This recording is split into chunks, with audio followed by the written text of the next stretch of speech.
Welcome to HomeFront Sitrep. I hope you're in for a great show today because I'm just a veteran talking about what's on my mind and maybe yours. You can find HomeFront Sitrep on Apple, Amazon, Spotify, or wherever you find your favorite podcasts. You can also check out HomeFront Sitrep's YouTube channel. Buckle up, the show is starting.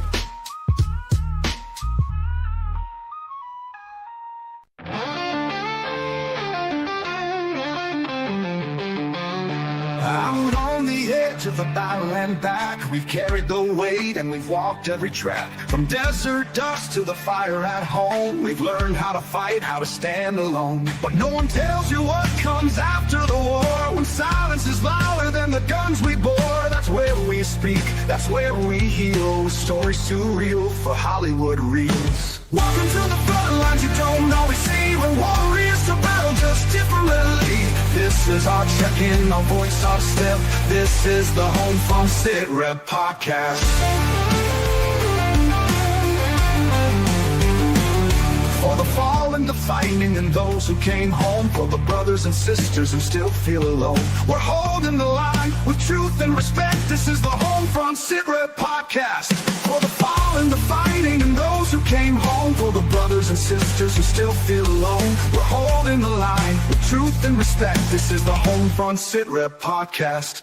It ain't all medals and waving flags. There's pain in the silence and weight in the facts. But we've got a mic and a mission to share, to tell the damn truth, cause somebody's gotta care. We laugh, we cry, we cuss, we pray. We honor the ones who ain't here today. From basic to battle and back to the block.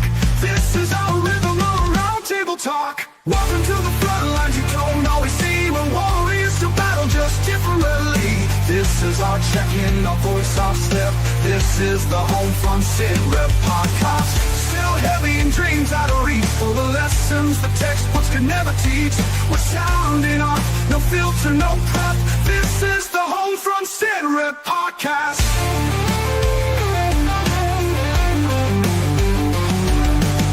So if you've worn the boots or love someone who did, if you swallowed your hurt and kept it all hid, pull up a chair, you're not alone.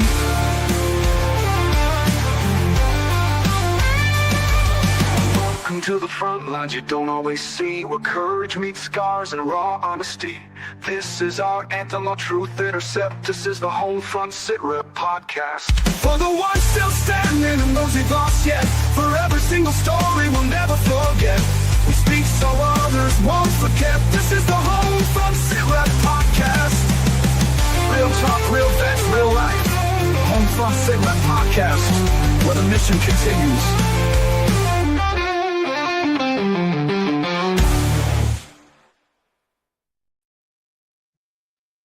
Welcome, everybody, to a Sunday edition of HomeFront Sitrep. How is everybody doing? I think I like this one better. Miss Marie, how are you? I am doing good. Thank you for having me back. I appreciate it. It's good to be Well, here. you're back in a different capacity because you are a Yes. guest co-host. So thank you for coming back and hanging out. And we're gonna see where this little friendship goes, because I think you got a lot to tell and you got a lot to share with the veteran community out there with your service. Of course, when we had you on, we barely scratched the middle portion because we've had you on twice already. And, Yes, sir. the first time we scratched a little bit of the surface, and then we had you back on, and then we scratched a lot more, but we still didn't get into all of it. Yes, sir. We're super excited that, we're going to continue the series with Marie with sliderbabe.com. So you go check out sliderbabe.com and you can see her poetry and stuff there. But right now you're a guest co-host with me. And you're just give a brief synopsis of people that, are new to the show that are watching now, or maybe listening later. A little brief synopsis of who you are real quick. So, hey guys, I am Marie Slider Henriksen, and I am the co-host on Every Day is a Saturday USMC Veteran Coffee Talk with Brian and Marie. I am an Army veteran. I have dealt with a lot of different types of traumas in my life and addictions. My deployment was kind of rough, and I handled a lot of my trauma in my life in not the best way, and sought addictions and extracurricular activities, and ended up having a very low bottom. And I've been sober now for about 8 years, and in those 8 years, I've been to the psych unit a few times. I have dealt with a lot of trauma therapy. Thank you. Thank you so much. And I just started, sharing my story this year, especially in writing with my poetry, doing recovery advocacy and podcasting. And I've just really been enjoying it. And yeah, last week I was on with Willis and shared my childhood journey and my military journey. And next time I'll be sharing, my journey of hitting my bottom in my civilian life and then getting sober to now. So I'm just happy to be here. I love to encourage other people to share their voice, find their community, and heal out loud. And so I'm excited to be here with Willis to be able to co-host and interview another veteran. So it'll be fun. Well, I'm thankful you are here because I know podcasting for me is my form of therapy, right? And I Yes. know for you it's the same thing because now you're able to tell your story and it's helping you heal. Um, and you're able to help other veterans heal as well because there might be other female veterans out there that kind of went through similar situations that you went through, and you're with you being able to tell your story, they're now able to say, "Oh, maybe I can tell my story." And, something we talk about on HomeFront Sitrep is hashtag be someone stranger. And that's what you're being for some of these female veterans out there. You're being their stranger, because now they hear your story and they're like, "Oh, maybe I can tell my story to other veterans out there that might have a similar situation." So that's what's so powerful about being in the niche we are in the podcasting world, that our niche within the podcast, because there's millions of podcasts out there, but our veteran community, it's a small niche within that, and that's what makes it very unique, because we're here to reach out one veteran at a day, one veteran a day. If I can reach 100 veterans, awesome, but I'm just going for that one. That's all I want, is that one. That one veteran helps me sleep at night. As long as I know I touch one veteran's life, then I know I can sleep easy that night. Now, granted, I don't sleep regardless, but it does help me sleep easier. So, Yeah, I actually I had an experience recently, and I won't go into any details, but of somebody who wasn't really happy to hear my story, and that's okay. The reality of the situation is my story is not meant for everyone. It's yeah. meant for people who relate with it, and people who are too scared to tell their story, or feel too ashamed, or feel guilty, or feel alone. And so that is who I share my story for. And if people don't approve of my story, that's fine. I don't approve of my story. I don't like, the way that I reacted in my life. I don't like where my addictions took me. I don't like where my trauma responses took me. And I'm so very grateful that I've been able to heal from them, but I still share about them so that other people can see that there is hope, there is joy and peace to find on the other side. And so I'm grateful to do that. So my friend Sharice on TikTok, um, she says, "I'm not a vet, but telling my story, still not ready. Embarrassing."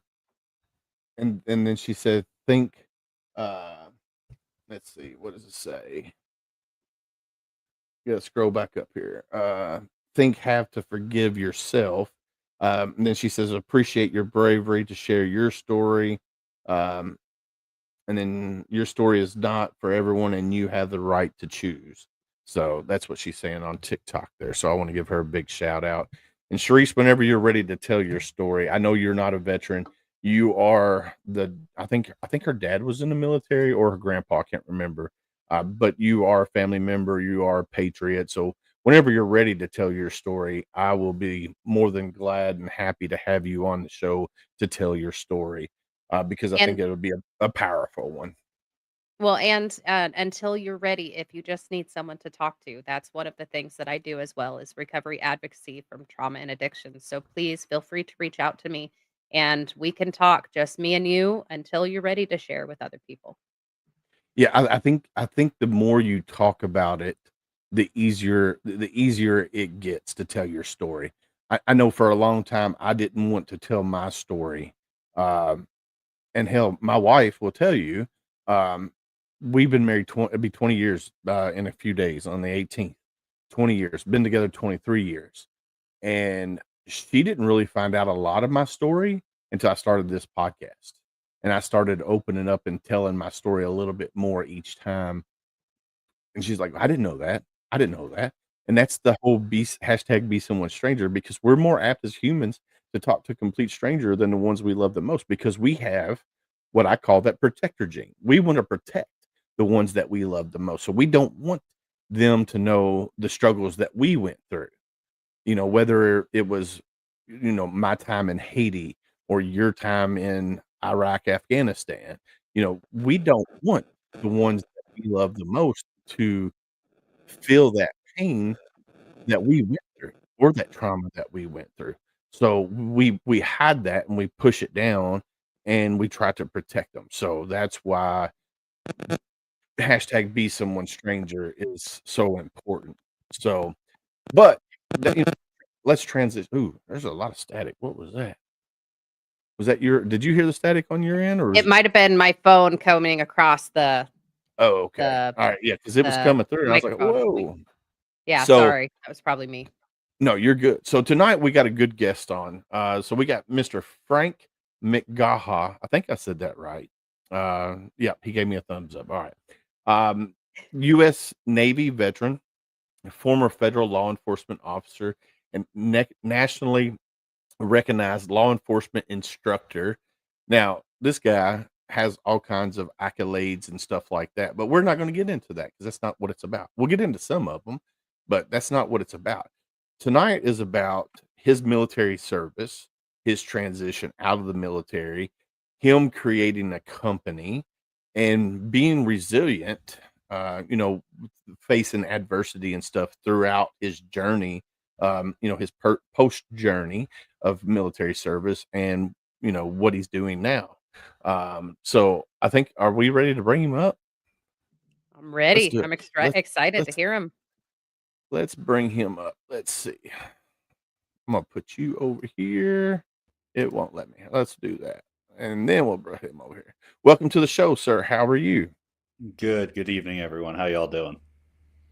Man, we are doing awesome. So first off, I want to say thank you for coming on and hanging out with us for this hour. Because I know you're a busy guy. Your wife is putting the kids down and stuff like that. So I know you got a whole thing, there with the family and stuff. But thank you for taking time out of your day to come hang out with us here on HomeFront Sitrep. So thank you. I appreciate it. Thanks for having me on. I Hey, think it goes both ways. you're very, very welcome, my friend. So do me a favor, introduce yourself to the world of HomeFront Sitrep, my friend. Yeah, sure. As I said, thanks. I appreciate you both having me on. And a little bit about me. Originally born and grew up in New Jersey, but bounced back and forth between North Carolina every chance I got. And then 19, enlisted in the U.S. Navy. Went in for, I said, my whole family did tree work. I was like, that's too hard on the body. I want to go do something else. So enlisted as for buds for U.S. Navy SEALs. Got my butt handed to me, definitely. Couple injuries, rotated into aviation, where I finished out my career as a helicopter crew chief, gunner, and just a multi-mission platform on 53s. And then from there, got out of the military after about 6 years, and some really fun times and not so fun times, we'll say. We'll dive into that, I guess, a little bit more. And then right from there, I said, I'm an avid outdoorsman. So I said, I always was interested in law enforcement. I'm going to go pursue, the dream job. I wanted to be the backcountry law enforcement ranger in the Smoky Mountain National Park in North Carolina. Went into ironically, there's only 4 academies for that in the entire United States. One of them is in Western North Carolina where the Smokies are. I was like, oh, that's fortuitous. So I went there, ended up doing an EMT program there. And then I was the sergeant of that police academy. And I told everyone what I wanted to do. They all laughed at me. I didn't realize how hard it was to actually get into law enforcement with the Park Service. But I was lucky. I got blessed, recruited right out of the academy or halfway through the academy for that dream position. Did that for a little bit and then lateraled up to Washington, D.C. with another federal law enforcement agency. Lateraled back down after some years up there to the VA police in Asheville, North Carolina. Was only there for a few months until I started my company, Armogan Consulting Training, which was designed to help put good law enforcement officers on the street. So that's a rough synopsis of everything, I guess, to keep it short and sweet. Heck yeah, man. No, I love it. So you did your time in the military. So you went in, you wanted to be a Navy SEAL. Like all good Navy guys, you guys want to be Navy SEAls. Yep. Me, I went Marines. I was like, I was 03. I was infantry. I was like, do I want to go the recon route? Because of course there wasn't the MARSOC then. We had recon or scout snipers, and I was like, do I want to do that, or do I just want to be a grunt, do my time and see where it goes from there? And I was like, so I tried, I went the scout sniper route, and I was like, and I got out, I got out in 2001, right before 9/11 happened. And then I was on terminal leave up until September 1st. 9/11 happened. I got recalled back in. They put us with a mobilization support battalion, and we deployed from there. But we were technically not active duty. We were active reservists because they kept us with the MSB, which is weird. You're going to call me back, send me back for combat refresher trainer, but you're going to put me with a MSB battalion. Of course, it was the first time the Marine Corps ever activated the individual ready reserves. And I didn't know what I wanted to do when I got out. Here you are, you did your time in the military, you got out, and you wanted to become a officer within the parks, the national parks, which, like you said, is a hard job to get into. Even game wardens, like becoming a game warden is super hard to get into because it's a limited amount of spots. Because like I know in Kentucky, most of the counties have one game warden per county. Now, your bigger counties might have 2 or 3, depending, but your very rural country has one. And I'm assuming that the state parks are kind of the same way. You're very limited on how many officers you have per square mile. I'm assuming, is that correct? Yeah, in some capacity. So let's take the Smoky Mountain National Park, the most visited national park in the entire United States. It's split between Tennessee and North Carolina. On North Carolina side, there was 5 permanent rangers, and then in seasonal was supplemented with, I think, an additional 4 or 5 during the summer season, during the busy season, right? And so out of the entire national park, which has over 900 miles of backcountry trails, there's only 2 backcountry rangers, me and my counterpart on Tennessee, and that's it. That's crazy. And that's for 900 square miles. 900 miles of trails, not way bigger just the trails. Just the trails. Oh, because the criminals are not going to be on the trails. They're going to be in the backcountry doing some crazy stuff in the backcountry. So I've seen the show Moonshiner, so I know what they do back in there, up in the Appalachia. So is that the kind of stuff that you are were training for, or that you did, is that you went back in there to like find the dealers or like mass murderers that are running and hiding and all of that stuff that you see in the horror movies? Is that the kind of stuff that you were doing? So if you're looking to become a park ranger, you have 2 different types. You have what's called interpretive, which is what the educational side, that's that front country. Some of them do backcountry work. And then you have the law enforcement or protection side, which are sworn federal law enforcement officers. And for me, the backcountry side, look at every national park as its own little miniature city, right? No matter how big or small. For the bigger ones that have backcountry, and Great Smoky Mountain is nothing compared to Yellowstone or Glacier or something like that. But for the backcountry side, a lot of it was poaching. It was a lot of conservation law enforcement, making sure, checking permits, checking fishing license, things like that, making sure people aren't building fires outside of designated areas so they don't burn down the entire national park. Ironically, making sure, now this is contentious, but making sure people that don't have their dogs in the backcountry, right? I can't tell you how many times people say I lost my dog, and I have to tell them, do you want your collar back when I find the dog or not? Because there's a good chance a house dog isn't going to make it in Right. the there. But it was that, even kind of boat patrol down at Fontana Lake. We'd get DUIs on boats, things like that. I watched a couple people. They came in. I just called off duty. I set up camp. I was going to do some fishing, try and catch some fish for dinner. And I saw this boat just come screaming in. I'm like, they're not going to stop. And man, they must have rowed their boat 10 feet up onto the bank. They were so drunk, bottles pouring out. They both got out with a fifth in their hand. And I was like, okay. Had to go back to my tent and grab all my gear, call back into service. So that poaching ginseng, less moonshine, more ginseng. Ironically, that's the big one. Big ticket item. Yeah. I would say how much it goes for a dry pound these days, but then we'd have more ginseng poachers. So I'll leave that. People will just Google it, but you know the deal. But that was a lot of conservation, a lot of fishing, a lot of making sure there's no fishing violations, hunting violations, a lot of education, and then a lot of safety, a lot of search and rescues. So can I ask, I don't know, Willis, how much that you're wanting him to get into this, but a question that I have, because we kind of like went over your military service like Mhm. really quickly.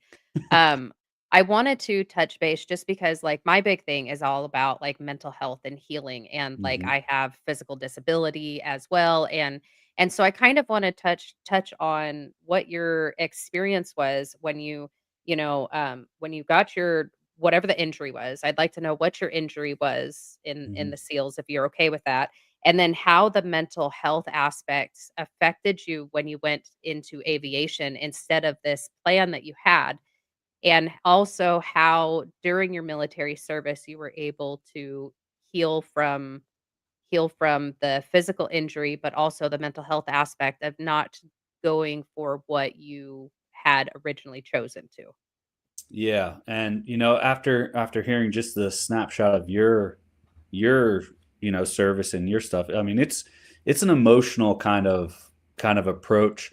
I will say is I can't really take any credits even to this point in my life for any of the success or any. I've had really good mentors, and that all started in my military service. So, um, you know, like I said, 18 enlisted, 19 left for boot camp, and I said, I'm going to cocky. I'm going to go do the hardest thing I can personally find. Went, SO and went through. Back then, I don't know if they still do now. They had a specific boot camp for individuals in some type of special operations, whether it be EOD, SWIC, SEALs, diver, rescue swimmer. And it was nice. I mean, it was one of those things where all you did was you trained all the time. That's all you were doing. Okay, so did that. Once you get done with basic, you stay in Great Lakes and you do what's called buds prep or pre-buds. A lot of the prep to get everyone ready. Well, I found during that, I don't know how familiar you all are with the terminology, but it's called the bud shuffle, where you're pretty much just running in formation. A lot like a march, just with a pace that can be maintained by everybody.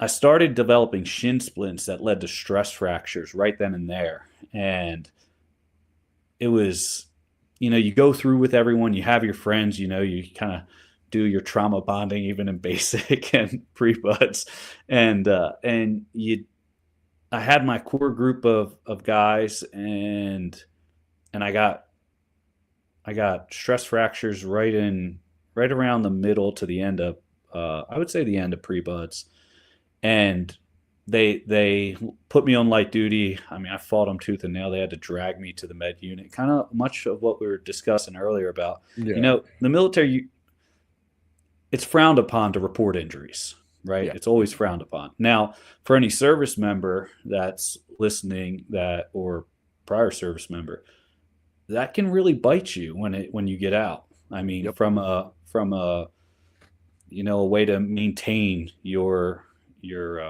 health. So they forced me in, pressed on my legs. I wanted to cry like a little sissy lala at that point in time. I did not really even know what pain was at that point in time until they pressed on my legs. And I was, wow. And then the recovery of it was absolutely. My last week after a 6-week recovery, I had to run almost 3 marathons on the treadmill. So Monday I had to run 23 miles. Wednesday I had to run 23 miles, and Friday I had to run 23 miles. It was on a treadmill. It was the worst.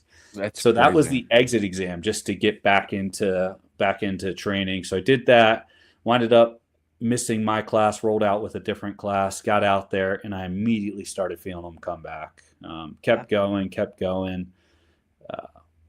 Was loading up on as much ibuprofen as legally allowed to consume at that point in time.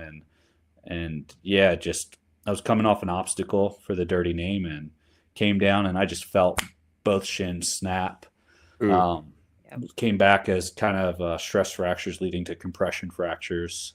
And then I was, I guess scared would be I was scared that I was going to get sent home, like tail between my legs. Like I failed. That was the biggest thing there, and once again, I was maybe 20 at the time, I think, at that point. So that was the biggest thing that was bothering me, was like, I failed. And then I rolled over to North Island, which is where they send you after you don't complete buds. And apparently I wasn't even supposed to go there. You're not supposed to leave buds if you have injuries, but I somehow slipped through the cracks and went over to North Island after I got back up to walking and everything again. I had a really good senior chief that asked me what I was going to do. And I said, I'm going to try and get any way I can back to any type of special operations. And at that point in time, I don't know if it was luck, God's grace, or there's just this senior chief, or a mixture of all of them, but they had an opening for crewmen, air crewmen, which is NAC. It's its own rate, is what we call our jobs instead of MOSs. And he said, I can get you into this, but if you get hurt again, they're going to kick you out of the Navy. And I said, never going to happen. There's no way I'm going to get hurt again.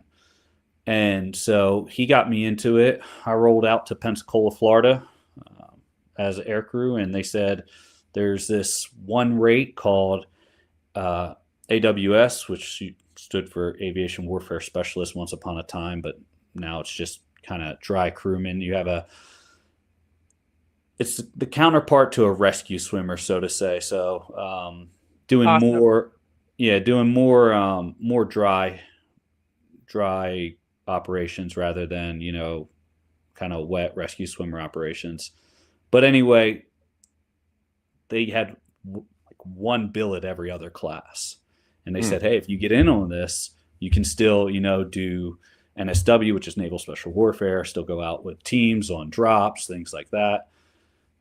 Their main mission was anti-mine warfare, but it was a multi-mission platform on 53s. Marines, you guys are very familiar with 53. If it But ain't leaking, it ain't right. exactly, right. If you are not dripping oil, hydraulic oil, you're out of oil and you should probably land it. Yep. That's exactly it. Those were my birds. But anyway, yeah. So I managed once again to pick up that billet, roll out to Norfolk, Virginia, and once again, good mentorships out there. Well, I guess I'll back up. After kind of fracturing my legs twice, I said, I'm never going to let this happen again. So every single day I did 6 mile soft sand beach runs by myself. Every single day. Every other day it was kind of barefoot. It was not pleasant. Yeah, it was not pleasant, but I just Were you just trying to rebuild the muscles? yeah, I was just trying to strengthen them. Okay. If you would look at my boots from doing the Bud Shuffle, the heels were always just scraped raw. I was replaced, and I think that was the main factor. Now, I mean, I don't know for sure, but I just said I'm never going to let that happen again. So I did soft sand beach runs almost 6 miles every single day after PT. I mean, it was just that was my routine. I If we'd work out during the day, I'd lift during the day, and I'd run in the evening after we got off. And it Shin worked. splints are no joke. Well, Yeah. the shin splints are one thing. Then it goes to the stress fractures. That's where Yeah. Yes. I mean, ice bucket baths every day, for 15 Yeah. minutes a day. It was one of those things where I just didn't want to ever one, I didn't ever want to let myself or my team down again, and then two, I just didn't want to feel that pain ever again or not be able to perform. Now, Well, it's awesome. It's awesome to hear that you were taking steps to take care of yourself. So for me, I kind of talked about it last week, but I was the one that made people go slow on the runs because from basic training and AIT, I had issues with my hips. I found out now that I have a genetic condition, but I didn't know back then. And so I was one of those people that was always the slow ones that made it be slow in the formations but I never took care of myself. And so then when I was in Iraq dealing with all of the heavy weights and all of the gear and this, that, and the other, my hips just gave out. And so I ended up getting a medical discharge because my hips got so bad because I did not take care of them, early on. And just things got worse and worse and worse. And so it's really good to hear somebody who started having the injuries and they started taking care of themselves so quickly. Like for me, I just kind of pushed through and I was like, oh, whatever, whatever. I'd get in trouble for not keeping up in formations or not passing the PT test or this, that, and the other. But I didn't take care of myself. And so then things permanently got damaged so badly when I was in Iraq that they did the medical discharge. Yeah. So So I'm glad that you did that. here's the difference between when you were in, when I was in. So I've always had shin splints since I was little bitty, right? Um, but when I joined the military and we would be doing our runs, and I mean, shin splints hurt. I mean, they really, really hurt. And you could feel it just resonating in both of your shins. And I'm like, dude, I got shin splints. And, my doc was like, there's no such thing as shin splints. And I'm like, "What are you talking about?" So when I was in, you couldn't complain about shin splints because they're like, "Oh, it's not a thing." And of course, over the course of years, they finally said, "Oh, well, shin splints is a thing." So like running has always been an issue for me, especially sand running, beach running. It was really, really, really hard for me. Like our PFT, we had to do 3 miles in 18 minutes. That was our passing, 18 minutes passing grade. Yeah. I always did 3 miles in like 21 minutes because of my shin splints because it hurts so friggin' bad. But yet you couldn't complain about it because they're like, there's no such thing as shin splints. And then, of course, years later, they found out that, shin splints is a thing. And it could lead to other things, like you said, stress fractures. And then from there, it could lead into other things. But that's the difference in generations. So I'm glad to see that here you are, you pushing through. They know about your shin splints, and you got, like you said, you fell through the crack and got lucky, to land the job that you did land while you were in there. So it's super cool. Yeah. It's one of those things where it all comes kind of full circle in some aspects because I take the time to lay that story only to kind of show how it played a factor in the rest of my career, specifically in the military. Because with doing all that running and trying to train, I got pretty quick. My fastest 1.5 mile time ever was an 8:13. And Wow. so coming from someone who ran a 10:30, 11, all that training got me down to an 8:13. Well, I roll out to Norfolk, and and once again, good mentorships. I managed to be lucky enough to get the academic honor grad in Pensacola, then same thing out in my C school out in Norfolk, and then roll right into my squadron. And I kept training really hard. I really got into fitness, really wanted to take care of myself, just like you were saying, Marie, and kind of go in there and just prevent anything I could prevent from happening again, because it just started hitting me. I'm finally out in the fleet. We don't do ships, right? My squadron deployed to the Middle East. So I wanted, like I said, I never wanted to be the one that caused, another member to fail. Well, ironically, all that training worked out well. My first deployment to the Middle East, we're doing a search and recovery of another crashed helicopter. And I was still a baby bird at the time, which means I was still really new to the squadron.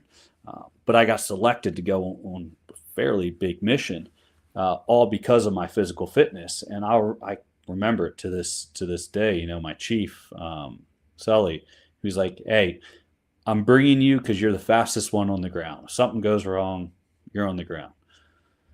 I don't know if that was foreshadowing or not, but we ended up crashing that helicopter, and I sprint over, get to the helicopter just in time to watch it blow, and then I see some movement kind of on the edge of the fuselage, and I'm on I think they measured at roughly 200 feet cliff, and once again, young, dumb, and yeah. So I was like, I think I can make that jump, and so I jump, and now thankfully it wasn't just like straight slate. It had a little bit of a taper to it, so it was a lot of sliding and rolling and cracking my head on a few things. But ultimately, right at the bottom, I land in this huge thorn bush. And when I say thorn bush, I mean, I'm talking thorns. That's what breaks my fall. I managed to run over there and pull out the two pilots, my buddy Jason, and then my main mentor, JP, and then my chief, Sully. Unfortunately, by the time I was able to get back to the helicopter, I wasn't able to get those two out. So that was my first deployment, my first real mission, where and it was like my chief knew. He just, I don't know what it was, but yeah. So that was a very solidifying moment for me, where I said, was the whole buds thing and me training for the purpose of this, but at the same point in time, I still wasn't fast enough, and I had my fair share of trying to figure out, man, why wasn't I faster? And thankfully, like I said, just still good mentorship, good guidance afterwards, and winded up completing 2 more deployments back to the Middle East after that. One as a tactics, that was a short little deployment for a tactics operation, and then another one as an operational deployment. And ironically, well, this is the military and government for you, but about 2 months later, we crashed another one of my helicopters. I was working FCFing, which trying to get it to fly properly, and they categorized it as a hard landing, but we crumbled the whole helicopter. But yeah, so I was down. Like, no one wanted to fly with me after that. They're like, dude, 2 of your helicopters didn't fly. What's going on? But yeah, that would be, your first deployment, going out and you crash a helicopter, and here you are, you saved who you could save, but unfortunately there was 2 people that you couldn't save. I know that's probably still there, very vivid in your brain. Because I know for me, when I was in Haiti, we were on a humanitarian / peacekeeping kind of mission, where we would go out, escort the Seabees to the schools that they were building, but we were also, their protection, just to make sure nothing crazy happened. Well, while we were there, we were told not to interfere with the locals. Everything that they did there was their customs, their culture, right? And being a 19-year-old, fresh, or actually I was probably 18, fresh from, out of Kentucky, first time being out of the United States, and seeing the stuff that we saw there. I'm not going to go into detail, but you could probably fathom some of the things that we saw in a third world country. And the moral injury, the PTSD, is still here. 20, 30, almost 30 years later, the stuff that I saw there was like, man, and I still wake up in the middle of the night and sweating from head to toe. Certain smells triggers the memories flooding back, and certain sounds will also. So that's something that the more we talk about it, the easier it gets. But it also, we have to relive that trauma each time.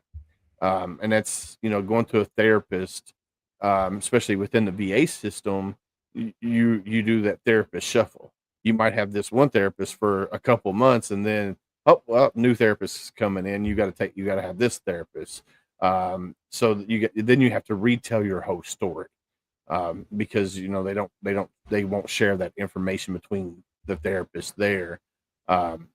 So I love the fact that here you are, you went through all of that trauma, right?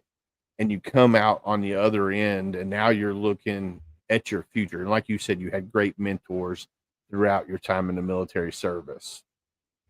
So you get out, you're doing federal law enforcement. You did that for several years. What made you decide to go into business for yourself and create a company to do what you're doing? Yeah. I was, honestly, that goes back to the military. When I got out, right before I got out, I had a major hip surgery done from that jump off of that cliff. Didn't realize how bad it was until my last deployment out there. Could barely run, could barely squat, could barely lift. I was still training hard. I thought it was a hernia. Did the whole deployment, come home, go see the flight doc. I'm like, Doc, just keep it on the down low. Come on, I don't want to get grounded. But I'm pretty sure I got a hernia. It's in my groin. And at that point, I didn't have a good physiological understanding of the human body. He's like, well, let's just send you for an x-ray. Sends me for an x-ray, comes back. The next day I get called into his office, and I was pretty close with my flight doc. He was actually out there on that mission where we crashed that helicopter. And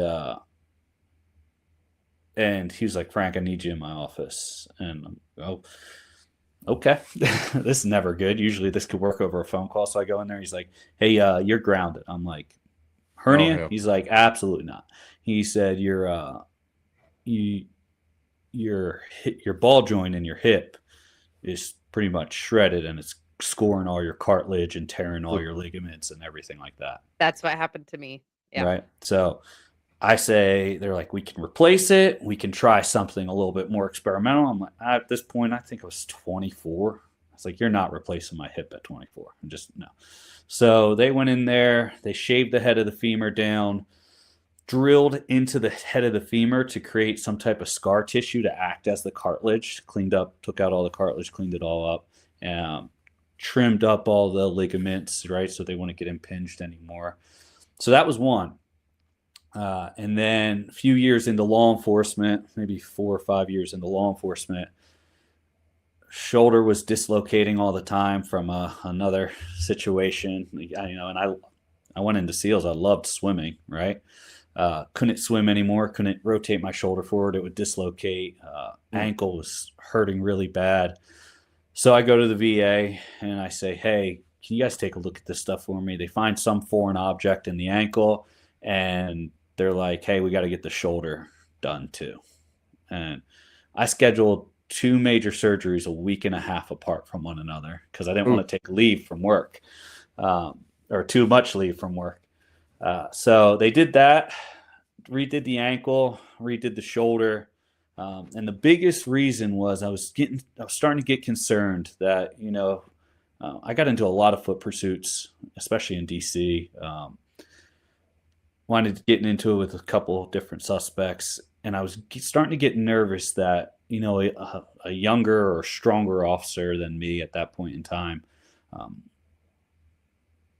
might not have to use a tool that's on their duty belt if they get into a scuffle where I might have to if my shoulder gives out. Right. That's not fair to the officers I'm working with. It sure as heck ain't fair to the community I'm serving. Um, so had the surgeries done. Well, I came back as quickly as possible. I had a partner I was working with. He was another Navy vet. And like I said, I was pretty quick. I hadn't had a suspect beat me in a foot race yet, even with all my gear on. And we got into a foot pursuit of these 3 suspects. And there was a construction site in DC. And when they put up the fence, they put all that tarping around it so you can't see. Well, my ankle, I just couldn't keep up. I came back off flight duty too quickly and I couldn't keep up. And my partner dipped around that corner and I lost sight of him for maybe just, I don't know, 8 to 10 seconds. It was the longest 8 to 10 seconds of my life. And it just hit me that, okay, it's time to start looking at the next option, because I really did not want to get into it with a suspect that a normal officer could just, physically restrain and then me have to use something on my duty belt that another officer wouldn't. So I took a long, hard look at that and I said, all right, well, I don't know if I'm ready to give up law enforcement, but I started my company. Me and the wife had an option. She got a job offer and I got a job offer to move back to North Carolina at the Asheville VA, where I was only there for a few months. I'd already honor graded the Federal Law Enforcement Training Center. They wanted to send me to their academy in Little Rock, which was fine. I had no issue with that. But then I started thinking, I'm like, well, who's a tougher suspect to fight? A veteran or just some, Joe Smith on the street in DC? I was like, well, veterans are pretty well trained. So I don't know if I want to get into a tussle with them and not be able to do it at that point. It was the hardest professional decision I've ever had to make in my life, to decide that maybe I wasn't physically fit enough to perform the duties of a law enforcement officer anymore. And I looked at that tied in with some other stuff. I had a deputy chief at the VA at that time that was, bragging about being under investigation up at a former department he worked with. I'm like, you're not exactly the person I want to work under anyway. Right. And I did what every veteran and law enforcement officer does. And when I'm going to start a consulting firm and I'm going to teach everything from TAC med to firearms to, all my knowledge out there. Oh, how I love getting punched in the gut. And, so I did that. And once again, had some good advisors, some good mentors. They said, why don't you put out all your information, see what hits? And I did. And what really hit was helping prep law enforcement candidates. Started with a few veterans wanting to transition from law enforcement from the military to law enforcement, like I did, as well as some other people. And it just took off and blew up, all organically, like we were discussing earlier. It's been a true blessing. I don't think I could articulate it any better than that. It's just been a true blessing. But I look back at everything that has happened, and I don't know if it would have played out the same way if, once again, didn't fracture my legs and buds, didn't have to deal with those helicopter crashes. Sure as heck wouldn't have happened without the guidance from mentors and advisors. Well, hindsight's Oh, go ahead, Marie. I was just going to say, for me, like with the disability thing, it helped me be able to step back from the life of expectation, of what other people thought that I needed for my life, or what I thought I needed for my life. And it helped me really kind of step back and evaluate, well, what are my goals? What are my priorities? What is my purpose outside of this physical body and outside of what I thought my life was going to be like? And it sounds like you have been able to go through that same journey, like having these disabilities and realizing, okay, I'm not young anymore. My body can't handle this. I need to walk away from the expectations I set up for myself. And now I get to find my purpose. And it sounds like that's what you're doing, which is awesome. And Yeah. I wanted to ask, what are some of the things that you are training in your program? So we mostly start with law enforcement candidates, those that are looking to get into law enforcement. So we'll help them prep. Whether we have a self-paced program where we have our online course where now they have limited access to the community, and even some kind of limited access to me for coaching in some aspects. Then we have a group coaching program, and then we have a one-on-one coaching program. And we've been running it like that for the last few years, and every year it's doubled and doubled and doubled again. So like I said, it's been a blessing, but we focus a lot on that. And I'm just going back to the training that I learned in law enforcement. So much training, you become a chief of police or you become a sheriff. The first thing they're going to do is invite you to the police academy or the FBI academy for leadership and everything like that. But that never, you guys know, it's the same in the military. That leadership training never trickles all the way down to the lowest level, guy or Right. gal. It don't. So you have all this great training, but it's at the top half of and then they're wondering, top half of your echelons wondering, why can't my younger guys and gals get it together? Well, your mid-management never let that training that you had make it all the way down. And, when I got into training up in DC, I found a passion for it. I really liked, and I've always been more of the operations guy. Up there, I was the lead protection officer for 2 different presidential appointees, one under President Obama, one under President Trump. And I was also the officer in charge of our federal special weapons unit and the training for it. So I've always been more the operation side.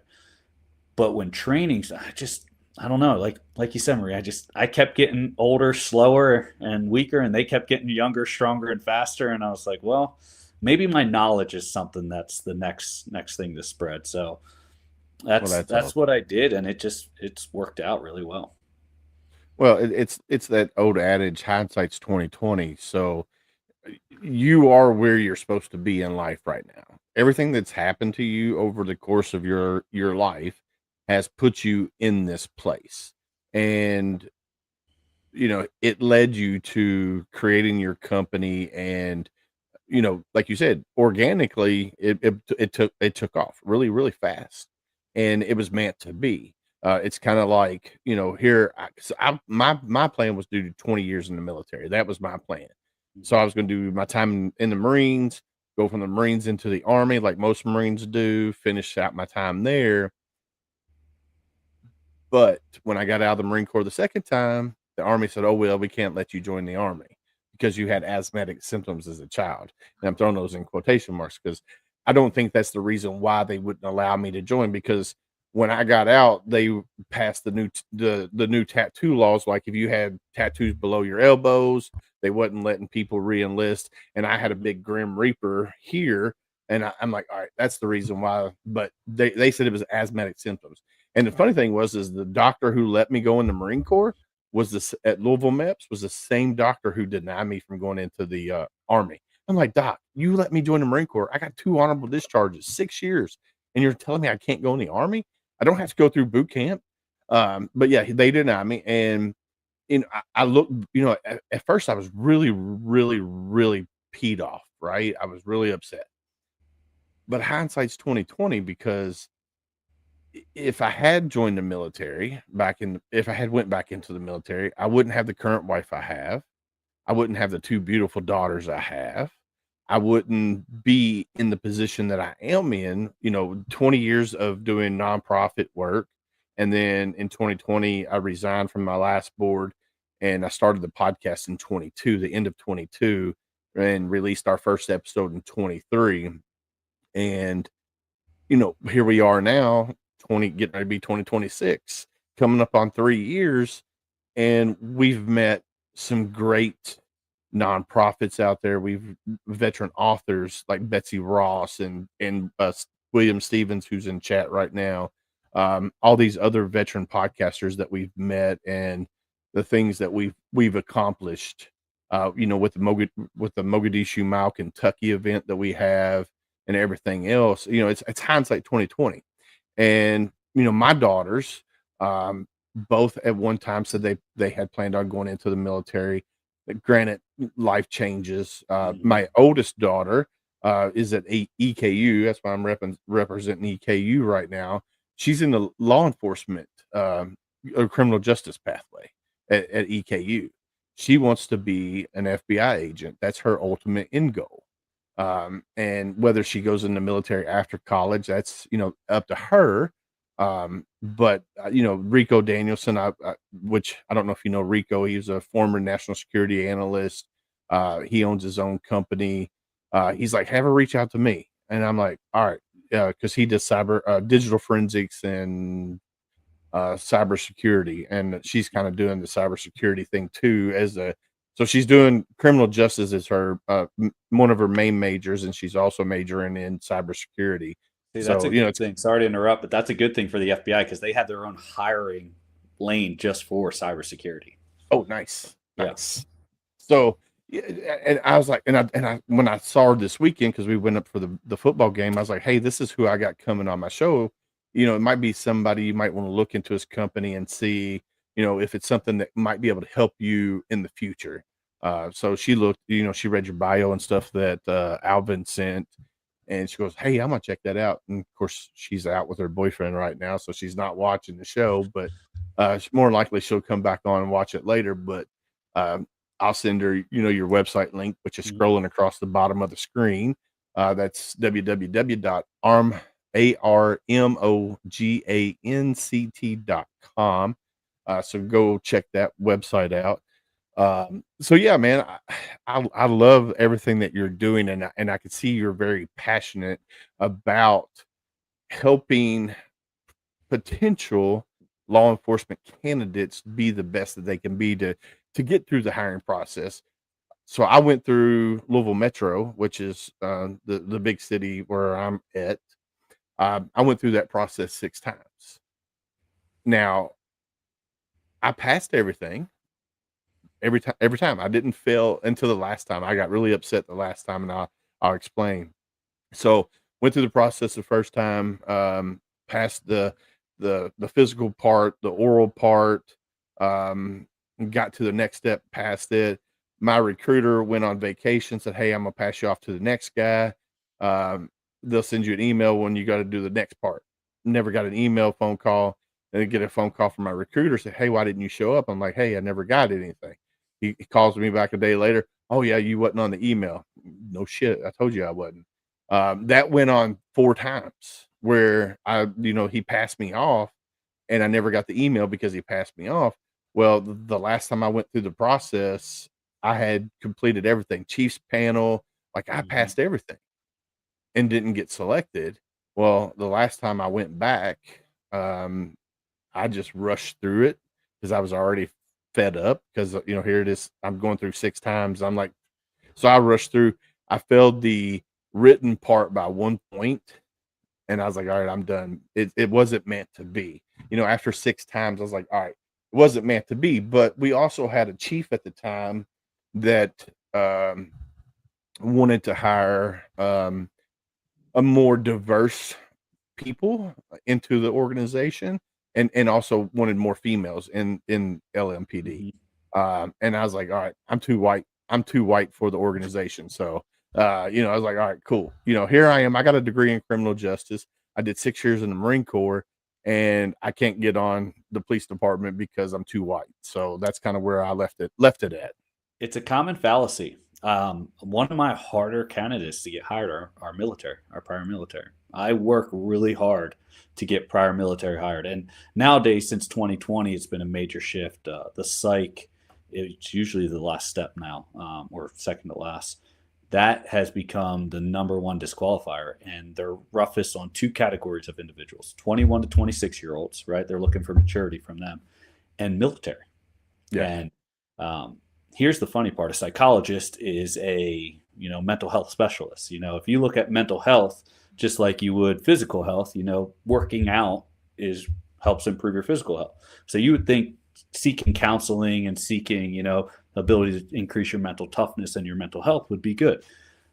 They'll fry you for it. Yeah. That's why I was just going to ask, because I've been told that, with law enforcement or military nowadays, psych is not a disqualifier as long as you're seeking help. But you're saying that it Absolute is a opposite. disqualifier even with seeking Absolute help. opposite. Absolute They're opposite.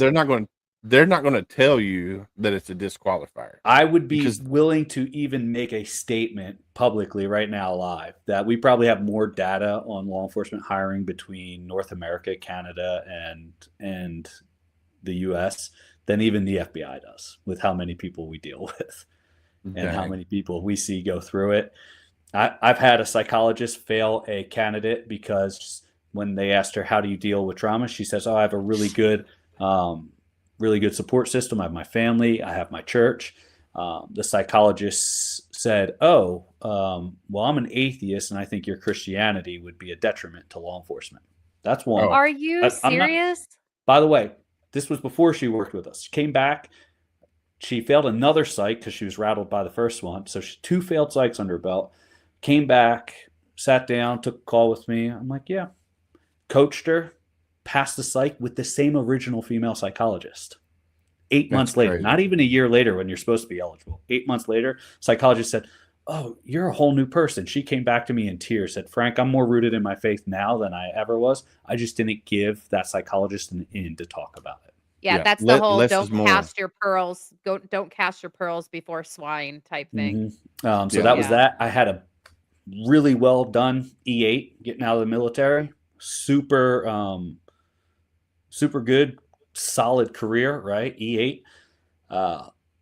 Looked at him. I'm like, hey, let me refresh you on what civilian life is. The lowest E1 in the military will laugh at you if you come to them as a retiree and say, I'm an E8, respect. They're going to laugh at you. Yeah. Lose any type of ego or anything you have coming into civilian world, or you're going to fail the psych. I'm like, you want coaching? He's like, nah, I think I got it. Went, failed psych, came back. It's like, I want coaching. Got some coaching, passed the psych. So it sounds like, it sounds like a game almost.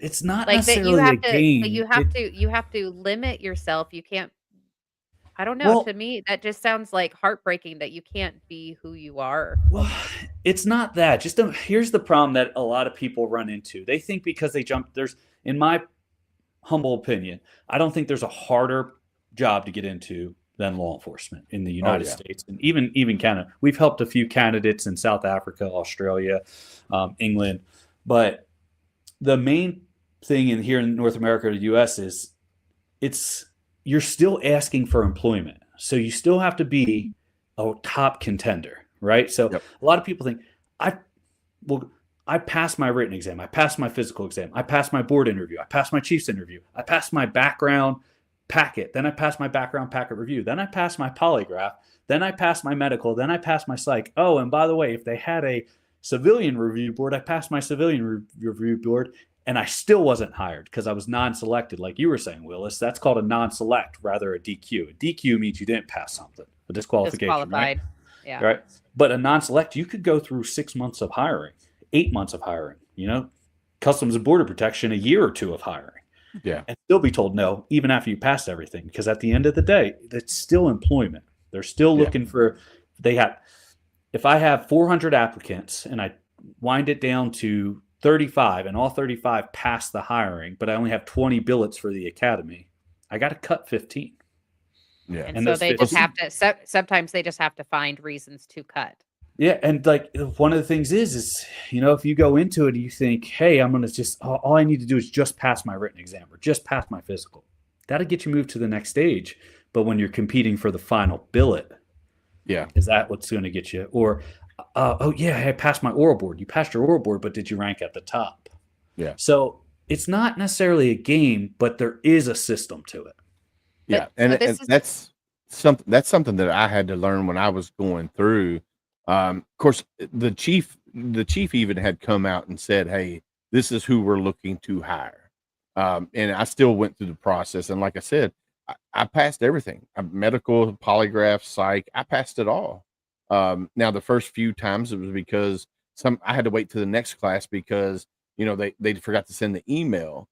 to me to report, to go to there for. Now, granted, I had a day job, and they still didn't send me an email say, hey, come here this day to do psych eval, go here this day to do the medical. So each time I had to wait to the next class. Well, that weighs heavy on you when here you are trying to go through a class. You have young kids at home, you got to support them, so you're taking off a day of work to go do these things for the job that you want. Because I really wanted to be a police officer. That was something that I really wanted to do, because that would help me with that sense of purpose. When you get out of the military, you lose that sense of purpose. So, if I had joined the police department, I could have had that sense of purpose. I would have had that brotherhood like we have in the military. And when you go through the process and hey, they're only hiring 1 or 2 white guys. Everybody else is, a minority, whether you're Latino, whether you're Black, whether you're Asian or female, because that's what the chief wanted. He wanted that diversity on the force at that time. And here you are fighting for a spot, and you pass everything, and you're at the top of the list on everything. I was on top of the physical, oral, written. I was on top of everything. And I did, when I was going through the process and I was doing my psych eval, I was like, all right, how would they want me to answer these questions? Yeah, because it's kind of, well, that's how I did it. I was like, this is how I would do it if I was in this situation or this situation. And I still passed. And I was like, all right, cool. Polygraph, that was easy to pass. You got to be yourself. You can't just go in there and be nervous, because a lot of people, I'm taking a polygraph, and they're already nervous when they walk in the door. So the polygraph was one of the easiest things for me to pass. I was just like, I'm just going to be me, who I am. And I love that you are out giving prospective law enforcement candidates a leg up, because there's not many people out there that will give a hand up. Because you're not giving a handout, you're giving a hand up. You're giving them a notch in their belt to help them secure a job that they want. We're just giving them training. Yeah. I wanted to ask, kind of based on what you just said, right? Okay, so if this is part of what you're doing, is that coaching on the employment side of things, right? You're also doing other preparations and stuff. But with this, do you provide online or over the phone coaching in case someone's not in your local area? Oh, it's all via virtual platforms, via Zoom. Oh, awesome. Yeah. Awesome. Okay. So it's all via Zoom. We have, once again, blessed, can't take credit for it. A lot of good mentors, and I was at least smart enough 50% of the time to listen to them. Imagine if it was 100.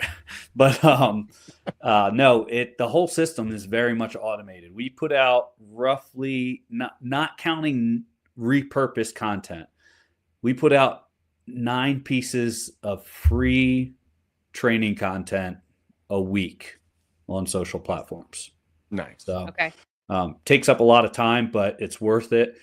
From there, they can jump on to any of our other free content. We have a free workshop that they can just go on and take. And then we also have free coaching calls, initial coaching calls with our instructors as well. That's What's awesome.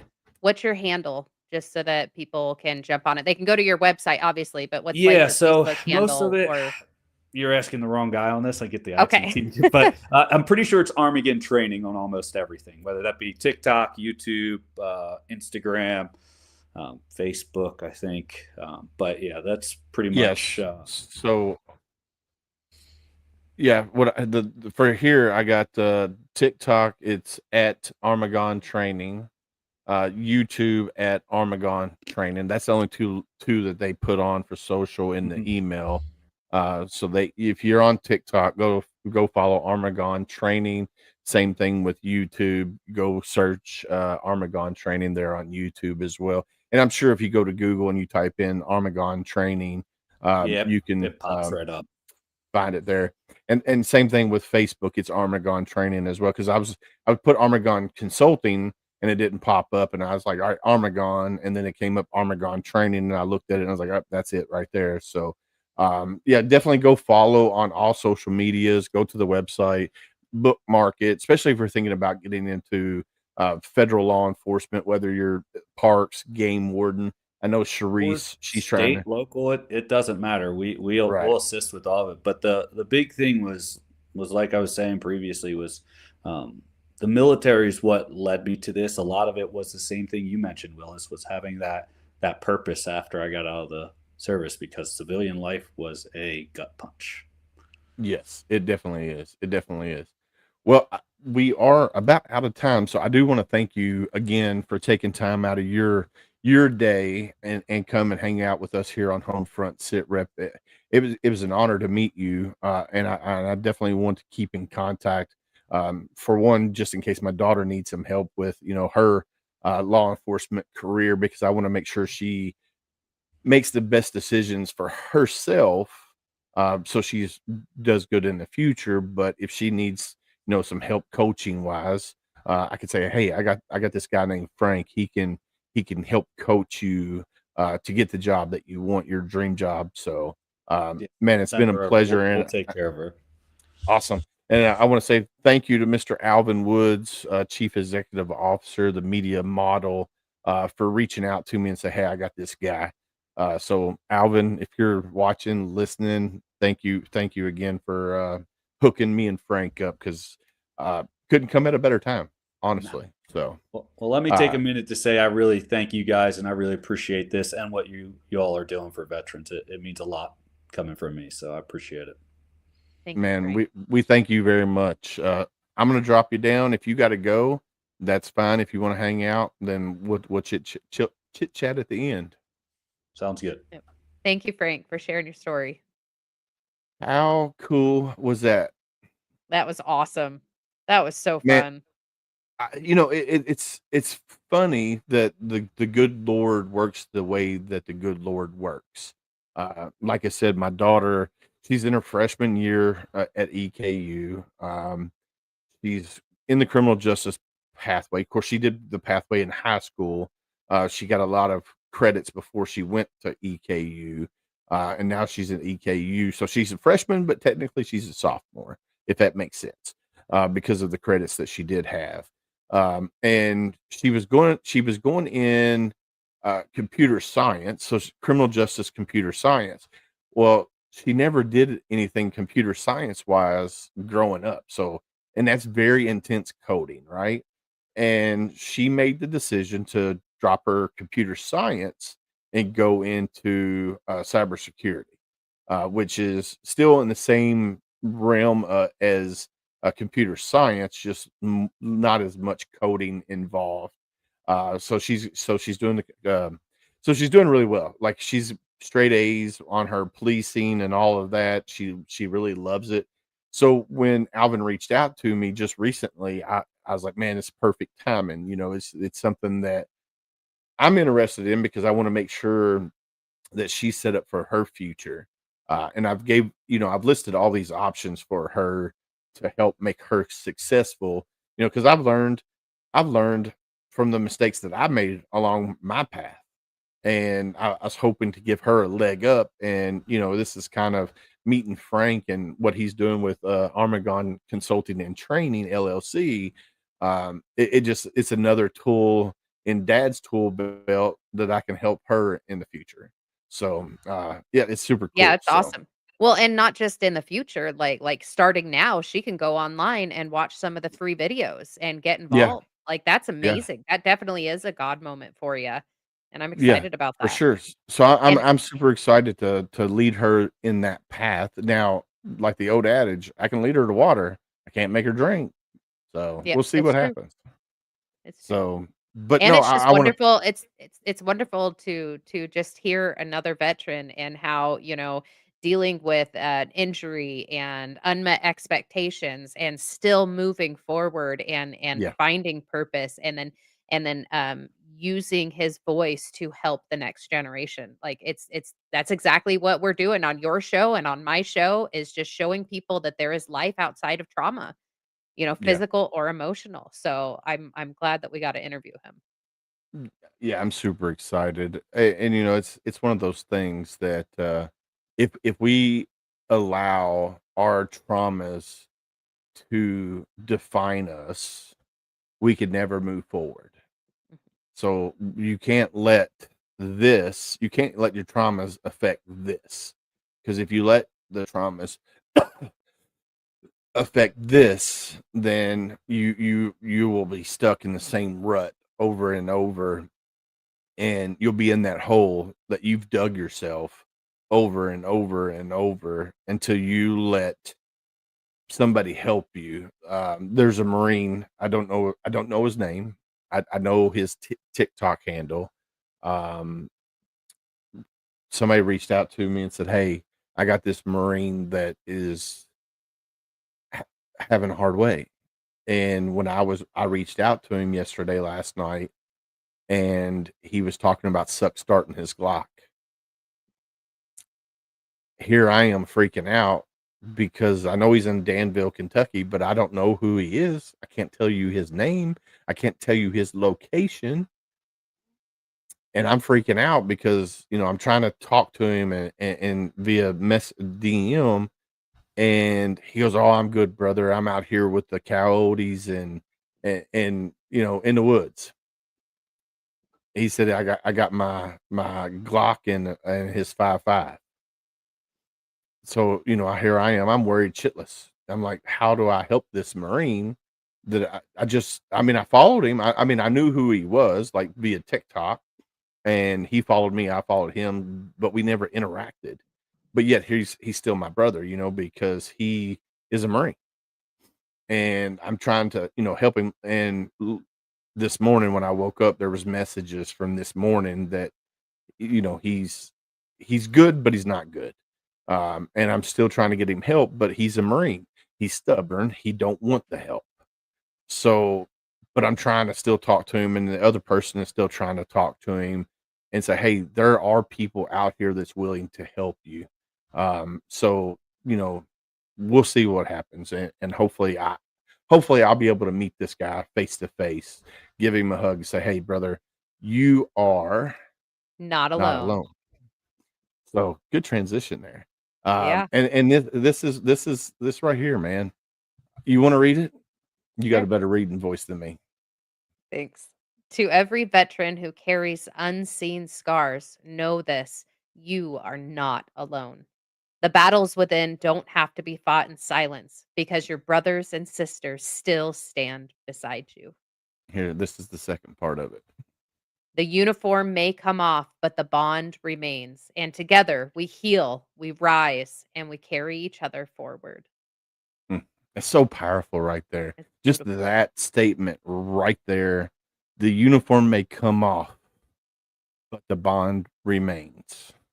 And together we heal, we rise, and we carry each other forward. That is so powerful. And then I'm going to read this one right here. In the silence of your struggles, remember, though unseen, you are deeply held in the hearts of others. You are not alone.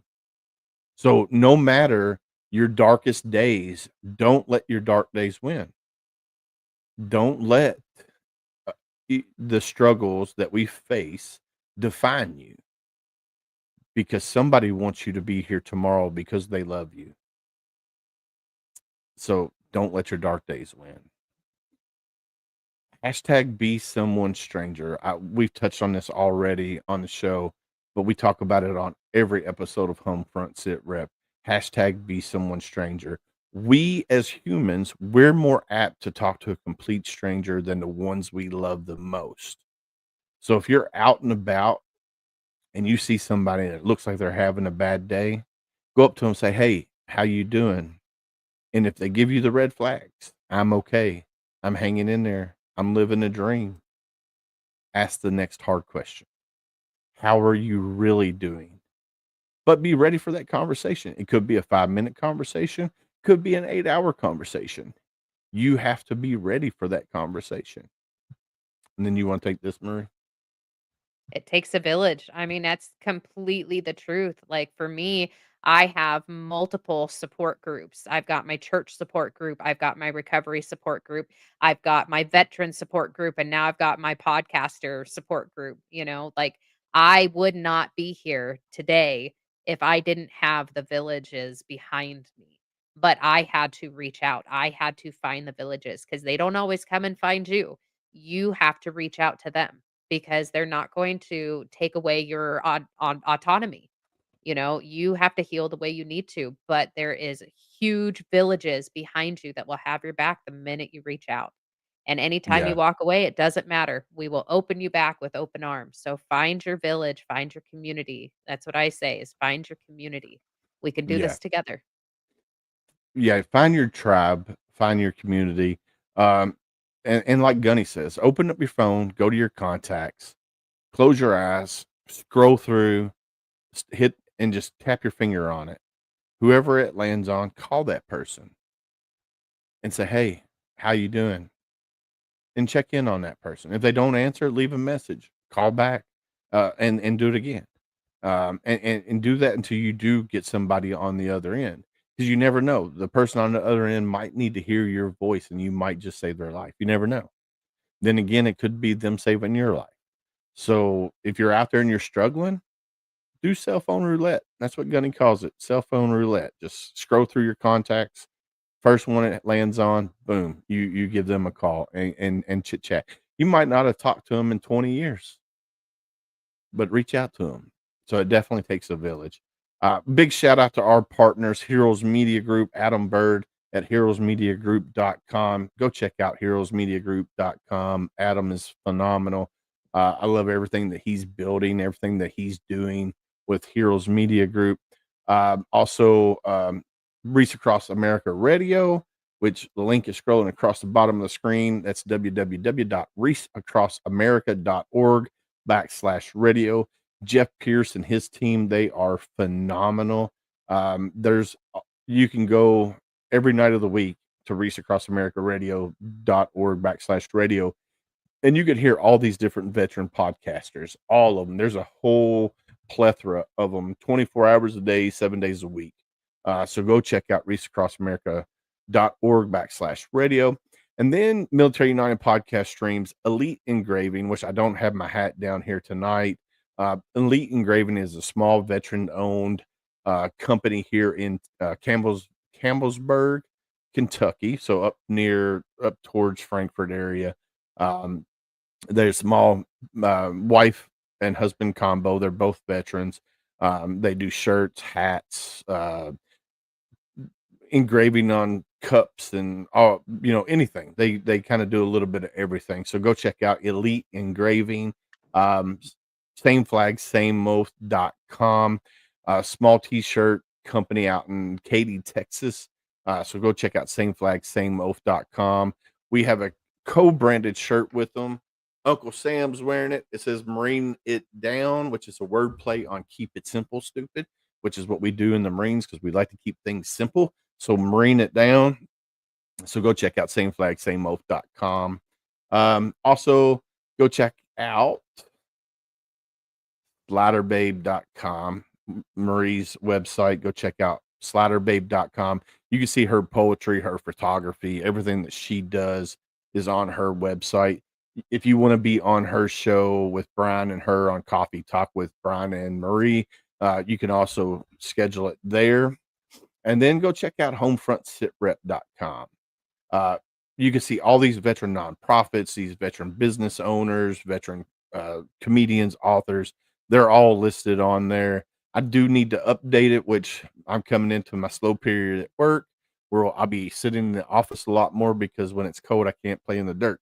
So I'll be updating that here at the end of December-ish time frame, updating the website. So go check out that. And then make sure you go check out ArmoganCT.com. That's www.armogancT.com. So go check that. And then, like we always say on Homefront Sit Rep, stay safe out there. We got your six.